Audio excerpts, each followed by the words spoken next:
अस्सलाम वालेकुम। अबरार रशीद एक मरतबा फिर आपकी खिदमत में हाजिर है और मैंने सोचा कि अब जो ताज़ा तरीन गाइडलाइंस यूएई की 3 रियासतों ने जिन गाइडलाइंस का ऐलान किया है वो मैं आपके साथ शेयर कर दूँ, ख़ास तौर पर उन लोगों के लिए जो कि इस वक्त यूएई से अपने ममालिक में ट्रैवल करना चाहते हैं या किसी दूसरे मुल्क से यूएई में जाना चाहते हैं।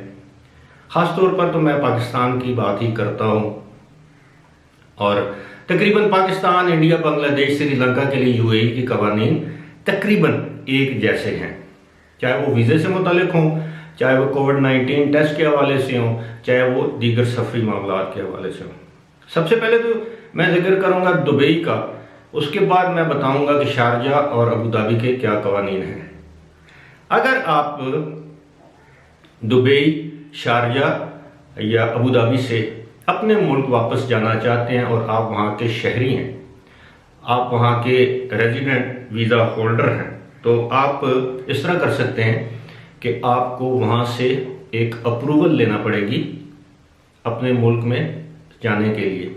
यानी अगर आपके पास रेजिडेंस वीज़ा है और आप रेजिडेंट हैं वहाँ के, अगर आप टूरिस्ट हैं तो फिर आपको इसकी ज़रूरत नहीं है।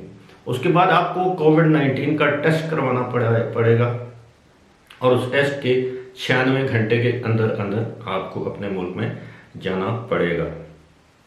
अब आ जाते हैं शारजा का भी यही कानून है कि आपको टेस्ट करवाना पड़ेगा, अप्रूवल लेना पड़ेगी। अबू धाबी का भी यही है। अलबत्ता एक फ़र्क है कि आप दुबई से GDRFA के ज़रिए और शारजा और अबू धाबी से ICA के ज़रिए अप्रूवल के लिए अप्लाई कर सकते हैं या अप्रूवल हासिल कर सकते हैं। अब आ जाते हैं दुबई में जाने वाले, दुबई अराइव करने वाले, दुबई को जाने वाले लोगों के लिए। अगर आप वहाँ पर जाएंगे, अपने मुल्क से आप कोविड-19 का टेस्ट करवा के जाएंगे, एक टेस्ट आपका वहाँ पर होगा और उसके बाद आपको एक ऐप डाउनलोड करना पड़ती है। उस ऐप में आपको टेस्ट का रिजल्ट मिल जाएगा और उसके बाद आप एक आज़ाद शहरी यानी आज़ादी से घूम फिर सकते हैं। मैंने अपनी वीडियो में बताया था, हाल ही में मैं जब दुबई गया तो मुझे भी इस मरहले से गुजरना पड़ा। इसी तरह जब आप बस ये टूरिस्ट वहाँ से वापस आएंगे पाकिस्तान के लिए, तो अब पाकिस्तान के लिए आपको फिर कोरोना वायरस का टेस्ट करवाना पड़ेगा, ये लाजमी है 5 अक्टूबर के बाद। अब आप अराइवल अगर आपकी है शारजा में, शारजा एयरपोर्ट पर, तो वहाँ पर भी आपको अराइवल के बाद टेस्ट करवाना पड़ेगा। उसके बाद आपको उसकी रिपोर्ट का इंतज़ार करना पड़ेगा। रिपोर्ट के इंतज़ार के बाद आप किसी भी मकाम पर जा सकते हैं।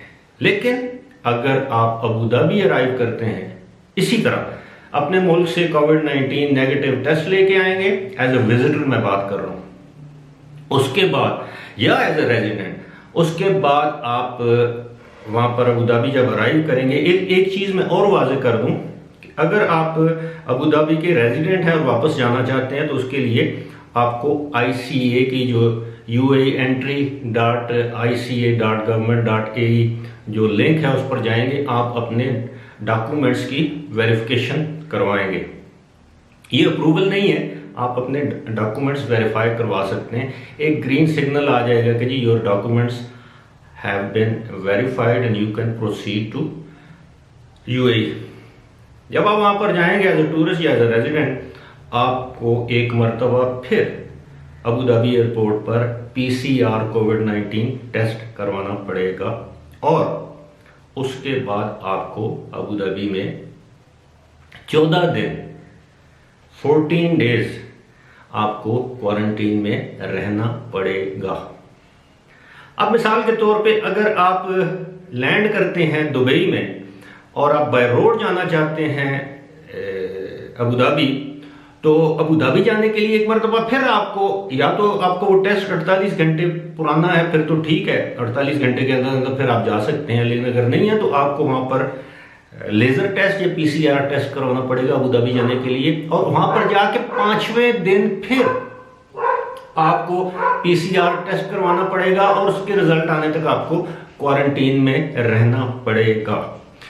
तो नाजरीन या मेरे दोस्तों, असल बात तो जिसका मैं हमेशा जिक्र करता हूं कि इस तरह से एक लिहाज से अबू धाबी ने अपने आप को मुकम्मल तौर पर लॉकडाउन किया हुआ है, और इस लॉकडाउन की वजह से वहां की इकानमी भी मुतासर हो रही है। लेकिन दूसरी जानब हुकाम का यह कहना है कि जी इस लॉकडाउन की वजह से अबू धाबी ने इस वायरस के फैलाव पर काफी हद तक कंट्रोल पा लिया है, और जराए का यह कहना है कि अब तक जो केसेस सामने आ रहे हैं वो केसेस ज्यादातर दुबई और दीगर इलाकों में सामने आ रहे हैं। अबू धाबी में ये केसेस ना होने के बराबर हैं। अलबत्ता इनकी तादाद दुबई के वो इलाके जो कंजेस्टेड हैं, डेंसली पॉपुलेटेड हैं, यानी गुंजान आबाद हैं, वहां पर इन केसेस की तादाद में इजाफा देखने में आ रहा है। और इसकी बड़ी वजह क्या है? इसकी बड़ी वजह यह बताई जाती है कि शायद दुबई ने अपने आप को आलमी सयाहों या सियाहत के लिए बहुत जल्द खोल दिया, या उजलत में मॉल्स खोल दिए, रेस्टोरेंट्स खोल दिए, और साथ ही साथ लोगों ने लिबर्टी लेना शुरू कर दी और लोगों ने बर्थडे पार्टीज, शादी के फंक्शन या दीगर जो समाजी तकरीबात हैं वो मुनक्कद करना शुरू कर दी, जिसके बायस वबा एक मरतबा फिर सर उठाने लगी है। अब रोज़ाना एवरेज 800 से 900 अफराद में मजीद कोरोना वायरस की तस्दीक हो जाती है, और किसी दिन यानी गुज़श्ता रोज़ तो 3 अफराद जो हैं वो मौत के मुंह में चले गए। और एक छोटे मुल्क के लिए, छोटे से मुल्क यानी यूएई जैसे छोटे मुल्क के लिए 3 अफराद की कोरोना वायरस से हलाकत कोई मामूली बात नहीं है। हमने देखा है कि माजी में एक दिन में 5-6 अफराद भी जाँ बहक होते रहे, लेकिन अब सूरत हाल अक्सर मुख्तलिफ है। दूसरी जानब खुशखबरी ये भी सुनाई जाती है कि शायद नवंबर के आखिर दिसंबर के वक्त तक यूएई में बड़े पैमाने पर कोरोना वायरस की वैक्सीन भी दस्तयाब हो जाए, लेकिन इस बात की अभी हतमी तौर पर तस्दीक नहीं की गई, सरकारी तौर पर ऐलान नहीं किया गया। अलबत्ता दुबई के हुक्मरान शेख मोहम्मद बिन राशिद ने इस बात का इंदिया दिया है कि शायद इस साल के आखिर या अगले साल के शुरू तक यूएई में कोरोना वायरस की जो वैक्सीन है वो वाफिर तादाद में दस्तयाब हो जाएगी। अल्लाह करे ऐसा ही हो। लेकिन फिलहाल जिस तरह मैंने आपको बताया है कि जो 3 रियासतें हैं, तीनों रियासतों के अलग अलग कवानीन हैं अपनी